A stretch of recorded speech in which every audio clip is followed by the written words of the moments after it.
Good morning. This is the Blaine's World podcast that can be found each week on Facebook, YouTube, LinkedIn. You can also find us or listen to us on Spotify or Apple Podcasts. You can get more information and listen to previous shows as well on our website, www.blainesworld.net. I'm your host, Blaine Greenfield, in my Zoom studio in lovely downtown Fairview, North Carolina. And each week we focus on positive news and information about people and organizations in both Western North Carolina and throughout the country. And it's my pleasure now to introduce my first two guests, or my only guests tonight, and they are Erin Dirth and Dan Beckman with a group called Letters from Home. You read my mind. I was going to ask you to wave to everybody. You did already. Yeah, can't get in before us, Blaine. Okay, for sure. And that's a wonderful traveling show honoring veterans, active military heroes, and the families throughout the country. And I should mention that Erin has been involved in over 300 theatrical productions as an actress, singer, dancer, choreographer, board member, director, and producer. She's co-founder of First in Flight Entertainment and of the North Carolina Triad Theater League. Dan Beckman is I love it, Dan, is addicted to laughter and has been an entertainer since he could first make noise as a child. He's had the privilege of traveling the world and performed in over 40 different states, 50 countries, and working with Tony Award-winning actors and directors. And you forgot to mention the most important thing, of course, that Dan and Erin have been on Blaine's World, different shows, radio shows, what, 73 times or is it 74? I think this is our fifth time. Okay, fifth. Okay. Well, we have another 68 to go or whatever, but Won't be long. okay, great. But they're two of my favorite folks, and you'll see why in just a second. But before we get into all that good stuff you're doing, let me start again for the folks who haven't met you before with finding out how you guys both got into entertaining. I'll turn to Erin first. When did you start being an entertainer? I was born in a car, and There you go. I've Good been night, Blaine. singing ever since. And that's the X-rated version. We can't talk about that. I know. In the car. Exactly. So you were born in a car, and what happened? I literally have been performing my whole life. When I was 3, I saw a production of the 12 Dancing Princesses, and I knew that that's what I wanted to do forever and ever. And I got into tap dancing lessons and singing lessons. And then I started performing in community theater productions and chorus productions. And I just love it. It's what I've always wanted to do. It's what I've always done. And I'm excited to be doing it all over the country now. What was your first performance that people actually came to see? Do you remember, or do you know it? The first one that people came to see, that was a very distinct question, because there were many more before that one. Actually, I was a part of this thing called Kids Fest in North Carolina that was our local news station put on like a kind of like a talent competition of sorts. And I went on and I tap danced to the tap number 2 by 2, dressed up in a little tuxedo when I was 4. So that was my my debut that people saw, as you would say. 2 questions. 1, did you win it? I did. Okay. I got a little trophy from WXII. I bet you would absolutely crush it now, too. Let's get that. Well, here's the second question, though. I love it. You remember you have the trophy. And by the way, is that in your home, proudly displayed, the trophy? Do you still have it? It's not. It should be, though. It must be in my parents' house somewhere. To be. Now, that performance, so do we have a record of that? Oh, yeah, because it was televised. Well, Dan, here's my idea. I want to share with First in Flight, or however we can use it. You may have heard me tell it before, but wouldn't that be a great fundraiser for First in Flight, where everybody does you said she could crush it. Everybody does their first performance, So That's cute. So you have a chance to revisit that. Forget the 50 state tour. Just bring back everybody for their very first performance. Just think about that. That's great if you had video footage of everyone's first performance when they were little, and then you played a clip of it and the whole thing as an adult. That's cool. And keep in mind, I can't believe I'm making the offer, but when and if you ever do this, I'll help produce it. Or certainly I'll make a contribution. I just love the idea. I like Dan's idea too, to do them both next to each other. Yeah. Whatever. And so Dan, the same question. Erin started performing young age. How about you? I was a class clown. No, Yeah. wait, I'm shocked. I can't believe I it. know. You? I'm such a stoic now. Right. No, I was a class clown long before I was ever performing in any capacity, but I was always entertaining, I guess, because I, was trying to get attention. And it wasn't until middle school until I learned I could kind of channel that into the theater world. And then once I did that and I learned that I could do the same thing I did in math class and not get in trouble, I was like, all right, this is a good deal. And even get paid for it sometimes. Yeah, well, I'm still waiting on that, Sometimes. Blaine, but Sometimes. So same question. So middle school, do you remember your first performance? okay, well, my first actual performance was actually in sixth grade. Every year, which was part of my elementary school, they did a Shakespeare every year. The sixth graders, each class did a different, like, abridged Shakespeare show. And it was just kind of people's intro to Shakespeare and theater. And I was really into tech, so I wanted to operate the spotlight. So I did Spot Up in the back. And then for the little in-between segments between each Shakespeare show, I played William Shakespeare. So that That's was big shoes for your first performance. yeah, and it's said that many people have never looked at Shakespeare the same way. Well, never gone to Shakespeare again since. Yeah, they just thought they had enough. Well, same question too. Did anybody ever make a record of that tape of it? Probably, I've never seen it, but actually, you know what? I feel like I have seen it. That would be fun. I would love I that. will check with my parents. I'll have my people call you. Okay. Well, I also love too. I don't know. You haven't been on lately when you were doing a regular podcast too. You're not doing. You haven't been doing that lately. Is that correct? The podcast. We were doing it pretty regularly every Tuesday, and then Right. we got this job on a riverboat where signal was few and far between. So we had a hard time keeping consistent with it, and then got involved in other things. And but we're bringing it back on the 50 states tour this year. And we'll actually have more than one a week because we're planning on broadcasting from several different places throughout our tour. So it's going to be pretty exciting. Well, how cool is that? So let me know seriously, because again, as you know, religiously, don't ask me why, but I would be there every Tuesday, 7:00. I just loved it. But I can vouch Dan- for that being true. okay, but then you have another opportunity here. Same thing Aaron does. For the first one, dig up those 2 old videotapes if you have them. I'm telling you, wouldn't that be fun to show? Cool idea. It might be something worth burying from me. Well, or if you like me, if you want to turn everybody off permanently for Shakespeare, just watch this first thing. There you go. As if Okay. Shakespeare didn't turn enough people on its own. Okay, but I'm telling you, I'd love to see that. Or just as much as I'd like to see, if you can't find that, just do it now. Recreate your 4-year-old or 6-year-old middle school age. I remember I can do my first line. I remember it very well. What was Do you it? really?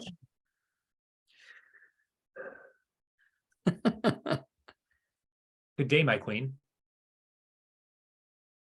And see, the nice thing about that, Aaron and I have no idea if you're telling the truth or not. So Yeah, it's true. you can say anything, but delivered by a trooper. How cool is that? So anyway, My first dance step was flap, step, flap, all change. I remember it like it was yesterday. Well, my first musical note was an F sharp. now the first number. Do you now when you teach dance, Aaron? Do you teach them how to do that? Oh yeah. Okay, very cool. That's the So- friends that- yeah. So upgrade a little bit. We'll fast forward a couple of years. So after these great beginnings as youngsters, Dan, go from there to performances, high school, college, professional. What happened after that? I was a band kid, so I played trumpet. That was pretty much my main school hobby. But then I started getting into theater, and I got more and more interested in that. And all my band friends were kind of giving me crap because my presence in the band world kind of diminished, and my presence in the theater world was getting a lot bigger. And then I was going to go to college for graphic design. In fact, I was already enrolled and been assigned a dorm and a roommate at University of Wisconsin Stout. And at the closing of my last high school show, which was Beauty and the Beast, I kind of broke down and told my mom I wanted to try and pursue it I was like, I don't want to be a graphic designer. I want to do this. So I kind of just pivoted, went to college for it, then worked in the Twin Cities in Minnesota for a while, moved out to New York City, did a bunch of off-Broadway and tours and stuff, bunch of cruise ships, and then landed with this one. Woohoo! And I got lucky. you mentioned you broke down and cried. Did your folks also cry when you told them that they're shifting careers? Why'd you have to linger on that one part of the story? No, were they supportive? Yeah, my parents have been the most supportive people you could ever ask for my entire life. But even as a kid, when you made that shift? Yeah, they helped me look at schools and stuff, and yeah, they've always, no matter what I wanted to do, they've always been supportive. Very lucky. Very cool. So we'll talk to how you got to where you are now. But Aaron, I'll ask you the same question. So after the 4-year-old dance debut, talk about your career from that point on. So from there, I became 5. Congratulations. Thank you. But I love Wait. to tap dance, and that was like my big thing is tap dancing. And then I was singing, and there was auditions for an opera in our hometown with the Piedmont Opera Company. And I went and I auditioned and I got in. And at the time, I thought that opera meant that you like stood up on the stage. I was 7, and I thought that it meant you stood up on the stage with these books and you were very proper and you sang. And I went to my first rehearsal, and not only were we acting, but we got costumes. And I was like, this is all I'm going to do for the rest of my life. So started out doing a lot of shows in North Carolina and did that up until I turned 18. And then I moved down to Florida and I worked on cruise ships. And I also decided that I wanted to start my own companies and organizations because I've always loved kind of mission-based work. Not necessarily religious mission-based, but like I like doing things for veterans. I like doing things for kids. I like doing things for certain demographics that might need some more help. So I started a company called First in Flight Entertainment, which is still rocking and rolling. And we do a lot of different events all over the country. And we also used to perform or produce Letters from Home. Letters from Home has branched off and become its own thing now. But that's always been a huge part of my life. And then it's been 13 years now that I started Letters from Home. Is that correct? 13. This is the 13th. This is the 13th year. Yeah. And it started out as an Andrew Sisters tribute show. And it kind of morphed into a show that honored more generations of veterans than World War II. And then Dan and I's show kind of encompasses all veterans, but we do a big emphasis in our show on Vietnam veterans and that era of music, which is just really fun. And that's been a huge part of the last decade, which is crazy. And you mentioned in terms of costumes, with the opera, it's perfect segue to ask you, what are you wearing now? I see something very kind of unusual, the shirts. I've never seen them before. What's the story behind the shirt? Listening and can't see the program, it's a mini skirt. Dan looks great in all the mini skirts he wears. And the legs, very good looking legs. But aside from the skirt, Dan, what else is on? What are you wearing? These are these shirts are shirts with all 50 states on them in honor of our 50 states tour coming this January through May. That's right. They're these were a gift from my mom, actually, and I'm really excited about it because we've both been to a lot of the states, but this is going to be all 50 states from January through May of this year, and we're doing one show in each state, which is going to be really fun. Are you doing any show on the same day? Any show? Or different days each show? Like any state, are you in any state, 2 separate states on one day? All the time because, well, not performing, but traveling. We'll finish a show and then we'll wake up in the morning in Iowa, and then the evening will be in Wisconsin or whatever. Yeah. Those are 2 states that are side by side, if you don't know. Yeah. Thank you. Well, let me ask you, how'd you get one of the great ideas of all time? The minute I heard about it, how'd you come up with it? I've always wanted to do a 50 states tour. Since I was little, it was a goal to perform in all 50 states.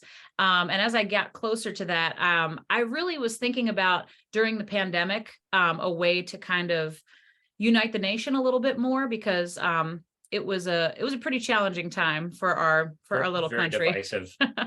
And I feel like positivity is what the center of this tour is all about. We really want to make people feel good. We want to make people feel happy about where they are in the world and what the world is, because we see a lot of great stuff everywhere we travel.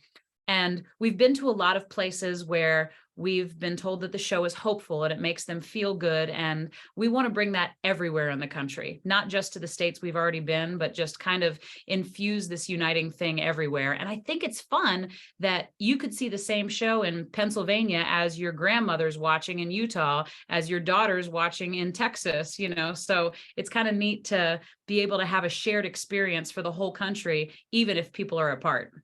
The thing I'm wondering about, though, is you're going to be doing the 50 state tour. I assume we have this gigantic bus we're going to be taking that, for all you and your crew and all the people going with you. How are you getting around? It's a couple of vans. So we're schlepping it old school. We've got 2 vans, one that has our set and all of our tech equipment in it, and then 1 passenger van with kind of our personal stuff. We've got a crew of 6 total. We're 2 of them. And then we have 2 stage managers and kind of road crew, 1 front of house manager, and we actually have a documentarian that I'm working with to kind of capture the whole thing. So even if you can't show up at the venues, do tune into our social media and stuff so you can see the tour in real time with this documentarian that we're bringing along. And Dan, let's, if we can, give a shout out to these other people, because I really think that's incredible that I thought it was just the 2 of you, but you got 4 other people going. Who are the other people going with you? So one of the biggest sponsors of our show is Footsteps Researchers, and they're an amazing company. They actually took us to Normandy, France for the 75th anniversary of D-Day. And they also earlier last year took us to Belgium to perform for World War II veterans of the Battle of the Bulge. And so Myra Miller, who is the owner and founder of that organization, she'll be coming with us as our road manager, which is really exciting. And then we've got our documentarian is from my hometown of Minneapolis. That's where he lives now. His name is Jack Walterman. He's got a master's in film production and is a really, really nice guy. And then we have our 2 assistant and stage managers. And they're actually Spring Theater Kids, which is neat. Spring Theater is our nonprofit organization that does youth-oriented theater. And these kids are all grown up. They're in their 20s now, and they've chosen careers in theater. And so one of them is Grace Reasoner, who I've known since since she was a baby. And the other is Tyler Zickman. And they're going to be doing our stage managing, assistant stage managing, lights and sound. And they're going to be amazing. And that's the whole family. Yeah. Well, that's really exciting that you have other people involved in this. And we should mention also, and I believe I've become somewhat involved in it as a partial sponsor. You're looking, if people want to get involved in this and support this beautiful effort, can they become involved as well? Absolutely. So there's so many ways you can become involved. If you're listening in another state, we are looking for some volunteers in each state. If you'd like to help out in the lobby or usher, we're looking for reenactors in each state, because we're going to have some really fun World War II and Vietnam reenactors to kind of add to the atmosphere. In each venue, we also have a partnership with the Quilts of Valor, and they'll be there giving a quilt to a veteran at each show, which is really special. So we're looking for key veterans in the community to honor and make feel and let them know about their awesome service in each place.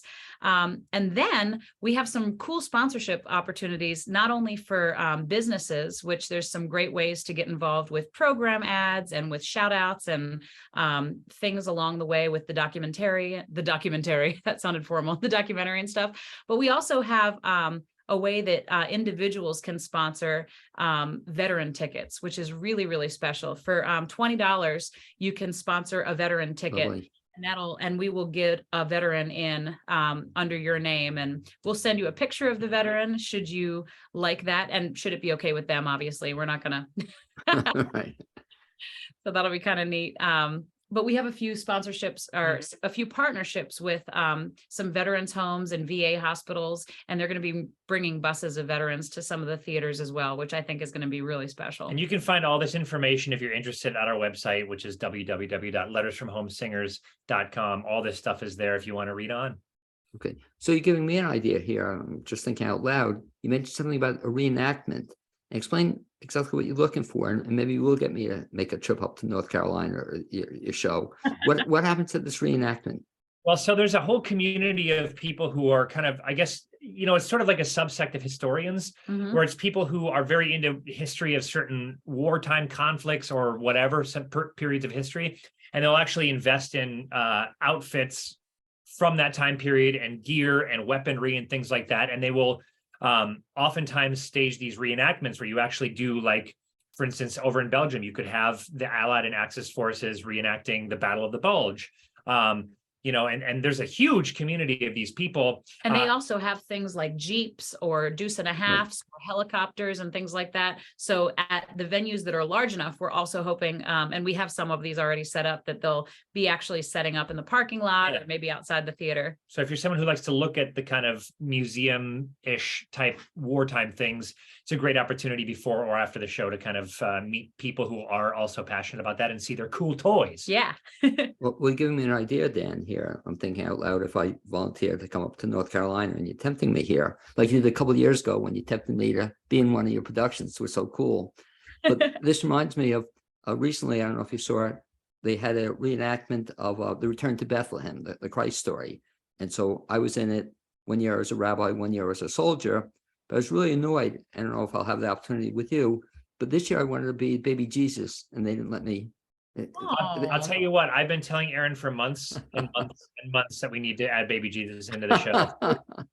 And this is just the tipping point I think that she needed. Mhm. Okay, where it was either that, Dan, or a jackass. I was, they actually had live animals, so Blaine, I can think of nobody better. that'd be typecasting. But how Yeah. cool is this? So the whole key, I'll have you repeat it. The whole key, though, is you want to get people to get to the website, and they'll find out everything they need to know about this.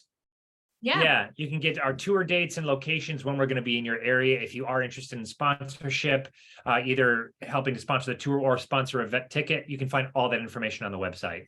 Are And you more. looking, and you are looking for additional volunteers? We are absolutely, especially in some of those tiny states where we don't know anybody. Like So Texas. we are. Well, we should also mention a little bit about your show for the people who haven't had the pleasure of seeing it. And by the way, if they go to the website, can they see clips of stuff you've done? Yep, we got stuff up there, and there'll be more dropping if you follow us on social media. This is the hot time where we're going to have a lot more content coming your way. And even if you've seen the show before, there is a lot of new things that we're It's a brand doing. new venture. Mhm, it's Well, gonna be- that's the exciting thing, I guess, with having this documentarian, that you'll be posting a lot of stuff that almost like all the time. So with the stuff you'll be posting, what's the best way to keep up with you on a daily basis or a weekly basis? Probably social media. Our Facebook and our Instagram accounts are probably the best way to do it. YouTube, all of these are Letters from Home Singers, I believe. Yep. And all three of those venues will have things coming through them, and they'll all be synergized with one another, which is a key word in this game.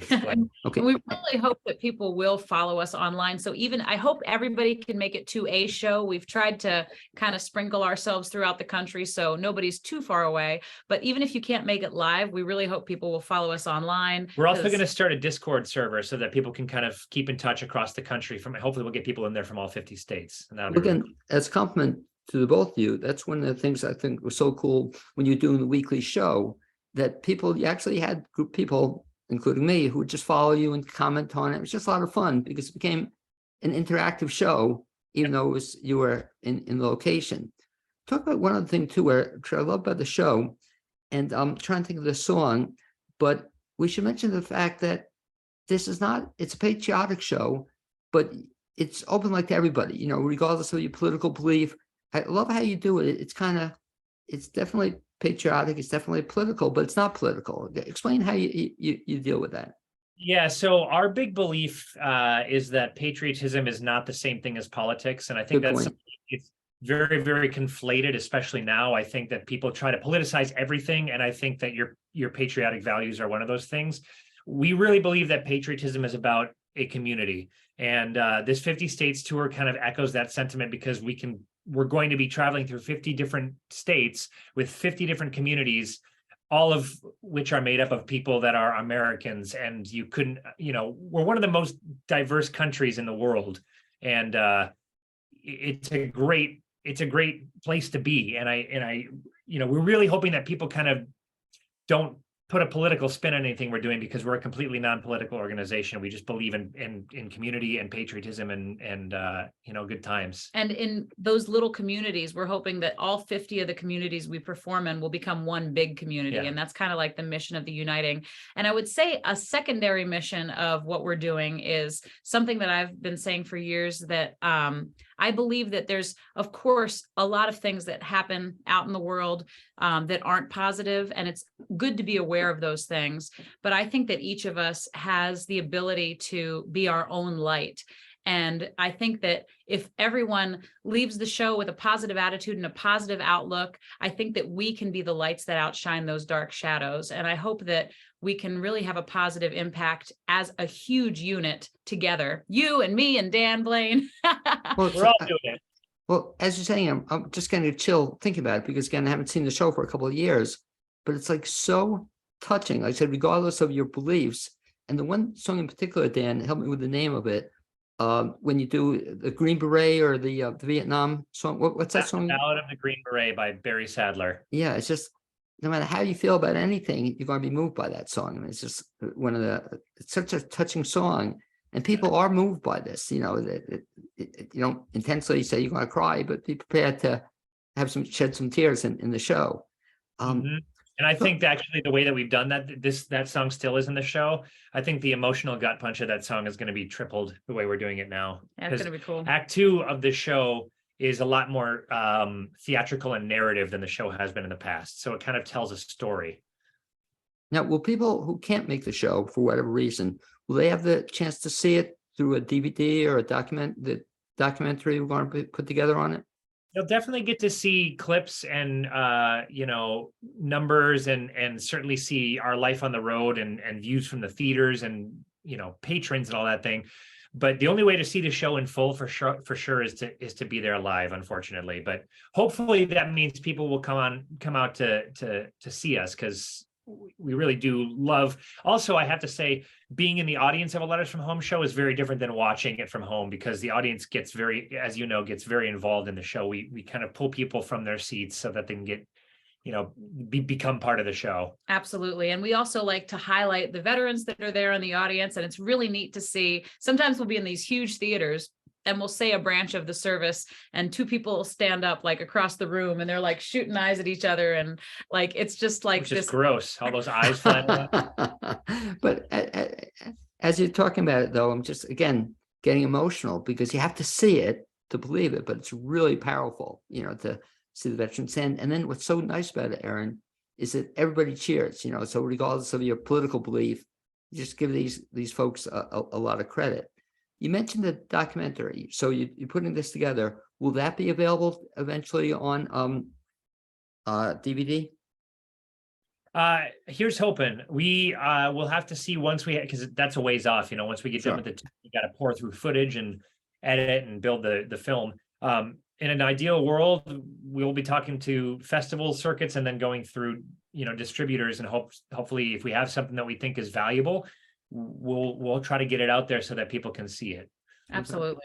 Because I'm really hoping. It just seems like it would be something that people should see. You I'm hoping can't so. make it. I mean, Oh, I was just going to say, what's neat about this is like the documentary is kind of going to create itself. We have a loose idea of what it's going to be, but it's going to become clear when we get on the road and the people we meet and the things that we see. And I think that we're all excited to see where it goes, because, we can't say it's going to be a television show or it's going to be Right. A festival thing. Like, I think it'll become what it's going to be when it is what it is. Whoa. well, my hope is too, as you're traveling around the country, my hope is that every local news, station picks it up, though. It's just these two people traveling around the country. Have you been in one of the introductions? Somebody said they've been in 40 to 50 states. How is it performing in different states? Do you get different reactions from people? Yeah, you do, because again, I think first and foremost, what it is that you've got a hugely diverse population in America, and people tend to flock to certain parts of the country. And even just from an attendance standpoint, this show is very easy to market to, like where we are in kind of the Southeast and the place where like patriotism and military values are really strong. But we took a show to Seattle and it was very difficult to market there, because the perception of what this show is not necessarily what this show is. And so but I will say, when people come to the show, pretty much unanimously, people, I don't think we've refunded a ticket. Oh, no, of course not. Yeah. Because it's true. It's, it is interesting because it is not political at all, like you said, but people do see us and they assume a certain thing of us. And I think it's really nice when they come and they're proven wrong, Yeah, or they're surprised. Mhm. Also, you can speak faster in the North. Now, So that's people haven't seen this, so we're going to hear music, but we're also going to see some dancing as well. Oh, yeah. Music, dancing, a little comedy, if you can handle it. Okay, a little Shakespeare also, Let's leave that back in 6th grade. okay. In the upcoming tour, what's the largest venue you're going to be playing at? Oh, that's a great question. I think it's Is it Wembley? It's Wembley Stadium. not quite that big. I feel like a few of them are. Massachusetts is one that's pretty large. I think it's a 1,500 seat theater. The Cabot. The Cabot, yeah. There's one in Bartlesville, Oklahoma. Georgia's a big one. Georgia's a big one. The Miller Theater, it's 1,500. So I think like right around 1,500 seats, about 5 or 6 of our venues are. So that send large. your friends. Please do. Was that hard finding 50 places to perform in? Yes. Yeah, I can imagine. I mean, how long did that take you just to line them up? Oh my gosh. So I started this actually a year ago. I was confined to my cabin on our boat due to COVID. And I was like, this is the greatest time to start a 50 states tour. And let me tell you, when I underestimated the amount of work it would be to find 50 venues, book 50 venues, make sure that they align from state to state, Right. market 50 venues, find reenactors in 50 venues, find quilt people in 50 venues, hire a tour team, get places to stay in all 50 states.